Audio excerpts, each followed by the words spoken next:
one question we should answer is whether the reduced row echelon form of a matrix is actually unique. At first glance, it's not totally obvious if different orders of row operations on your way to reducing a matrix could actually produce different reduced row echelon forms. It is possible for a matrix to have different row echelon forms, but here we're thinking about reduced row echelon forms because there the answer isn't quite so clear. To attack this question, what we're going to do is think about the correspondence between matrices and homogeneous systems of equations. So if you have a matrix, you can always take it to represent a homogeneous system of equations. So if you have some matrix, say A11 through A1n, down to AM1 over to AMN, you can always take this to represent the system of equations A11x1 plus and so on all the way to A1nxn equals 0. So this is going to be a homogeneous system, so all the right-hand sides are going to be 0. And then you have equations all the way down to AM1x1 plus up to AMN xn equals 0.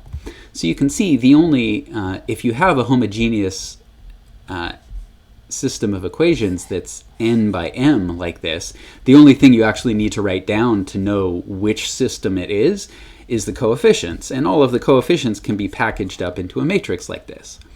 One nice thing about this correspondence is if this matrix actually came from, if this matrix is actually an augmented matrix that came from some different system of equations, we don't really need to worry about this for this correspondence to work. We can pretend that, you know, if this matrix started out its life as an augmented matrix, we can temporarily forget about that and just treat it as if it's a regular matrix.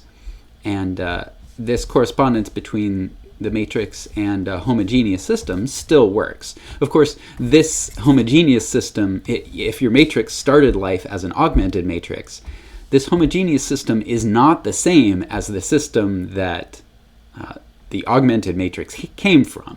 So, right, this is a different system in general, but still, we can form this correspondence. You can see to turn the matrix into the system, you just sprinkle in x's, pluses, and equals 0.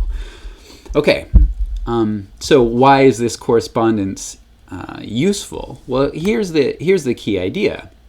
Here's what we're going to do to attack this problem of whether the reduced row echelon form of a matrix is unique or not.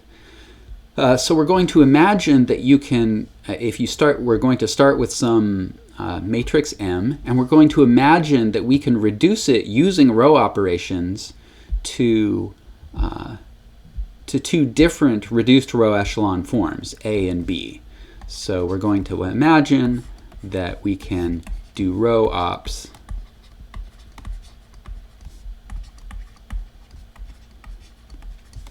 and get to two different reduced row echelon forms.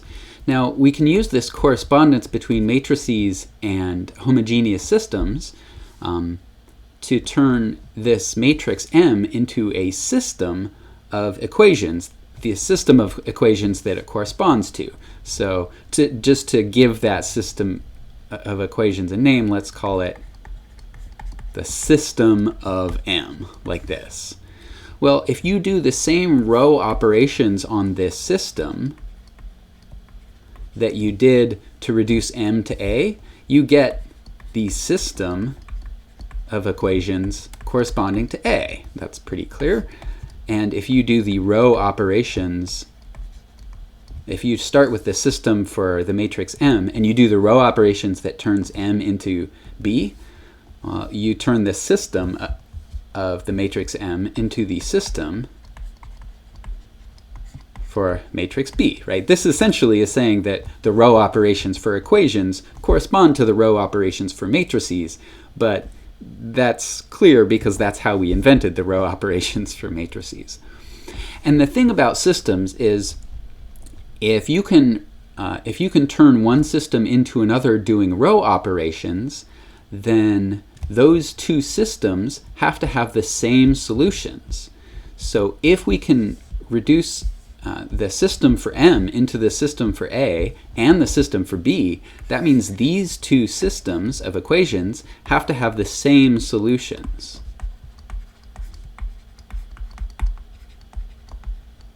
And this is what we're going to actually show can't happen. So what we're going to actually show is if you have two reduced row echelon form matrices that are different, they can't have the same solutions. So that's what we're going to show. And by this whole setup, if we can show that they don't have the same solutions, then that means they can't both be reduced row echelon forms of the same matrix M. All right. So I guess for all of this, all of these matrices are M by N. If your matrices are different sizes, then you definitely cannot reduce one to the other. So we're going to assume that all these matrices are the same size. Okay, so again, our task now is to show that if we have two reduced row echelon matrices that are different, then they do not have the same solutions. And there are two cases. The first case is if you have two different reduced row echelon form matrices and they have different free variables. So when I say a free variable for a reduced row echelon matrix, I guess I'm really talking about the system of equations corresponding to that matrix. So if we have a matrix A11 through A1n and AM1 through AMN, right? If you reduce this, right, you get these leading ones, right? Some columns have leading ones, so maybe it's like this.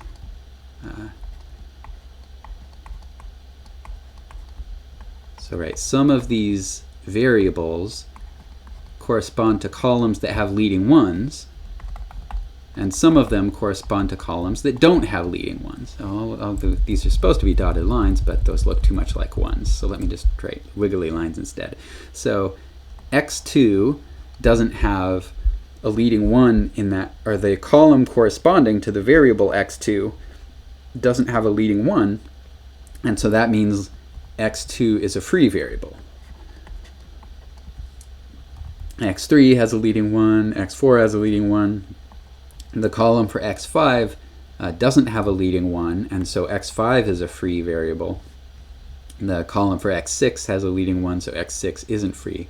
So what we can do is, just as a first stab at whether different reduced row echelon matrices can have different solutions, is suppose that the reduced row echelon matrices correspond to systems that have different free variables. Well, based on this, if we have different free variables, that means that there is some xi, some variable that is free in A and not free in B. Or it could be that xi is free in B and not free in A, but if it's the other way around, we can just rename the matrices so that A is the one that has xi as a free variable. So that means that in A, the column that has xi in it has no leading one, and in the matrix, the reduced row echelon matrix B, the xi column does have a leading one in it somewhere. Okay, well, in this situation, what we can do is, for all of the free variables to the right of x sub I, we can insist that all those free variables are all equal to 0. Well, what we're doing here is we're constructing a solution to the corresponding system of equations. So for the free variables, we can choose any value for those free variables and produce a solution. So in particular, we can produce a solution for this system by setting all of these free variables equal to 0. And we can do the same thing for A. For all the free variables to the right of x sub I, we can set all of those free variables equal to 0. Now, in the matrix A, x sub I is free, so we can set x sub I to be 1. So for the system corresponding to A, there exists a solution to the system with x sub I equal to 1 and all x sub j, where j is, for all x sub j can be 0 for all j bigger than I.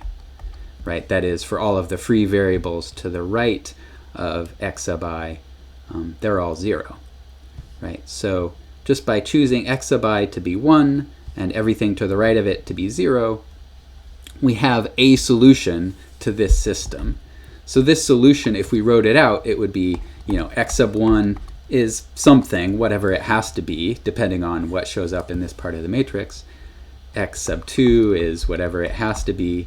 But in the x sub I position, we have a 1, and then after that, it's just nothing but zeros.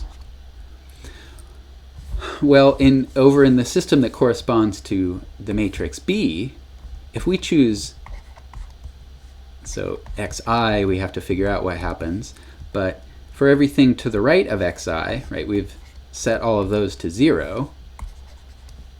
Well, if we've set all of those to 0, that means that, right, if you look at this line of the matrix,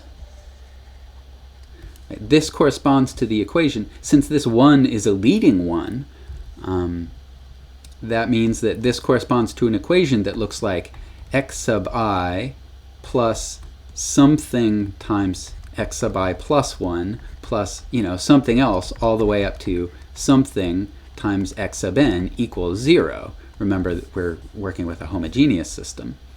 So if all of these x's are 0, because we set all of the free variables over there to 0, then that means x sub I also has to be 0. So this solution that we got to the system corresponding to A, that has a 1 in this position and zeros to the right, this can't be a solution for the system corresponding to B. And so these solutions aren't the same, or the collection of solutions for these two aren't the same.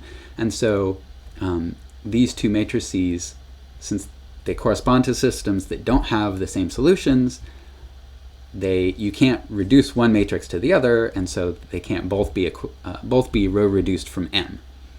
All right, so that's the first case.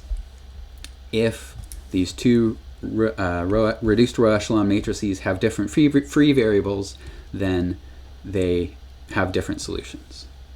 All right, well, second case is a little more complicated. What happens if your two reduced row echelon matrices do have the same free variables? Well, if A and B have this, if our reduced row echelon matrices A and B have the same free variables, but they aren't the same matrix, right? We're assuming that they're actually different reduced row echelon matrices.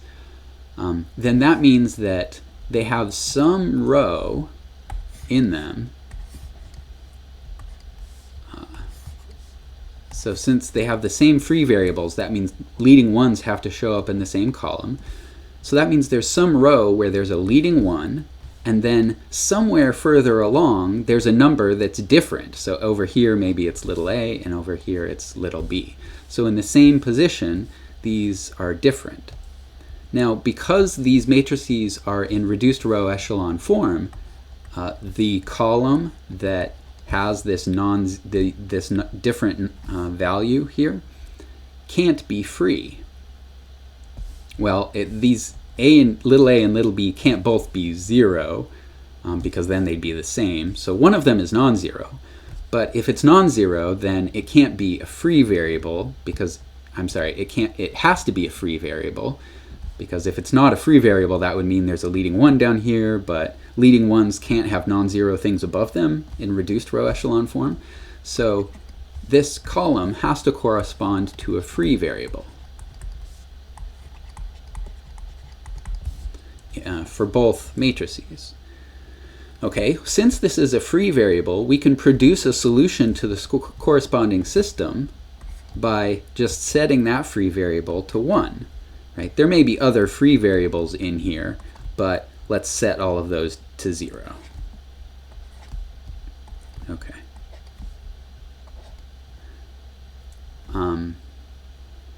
Now, that means that so remember that this row corresponds to an equation that looks like, so there's, like if we call this the ith column here and this the jth column, we have 1 times x sub I plus, and then there's a bunch of stuff, but remember we set all the free variables in here to 0, so all of the stuff over here is 0 until you get to the jth term. So then we have a times whatever value we have for x sub j, but we've chosen 1 for that, equals 0. And so that means x sub I has to be minus a. So in this ith position here, we have minus a. Well, when we do the same thing for this B matrix, right, if we choose a 1 for this jth position here, and then we do this same argument to figure out what x sub I has to be for the matrix B, we get minus b. But look, that means it's impossible for this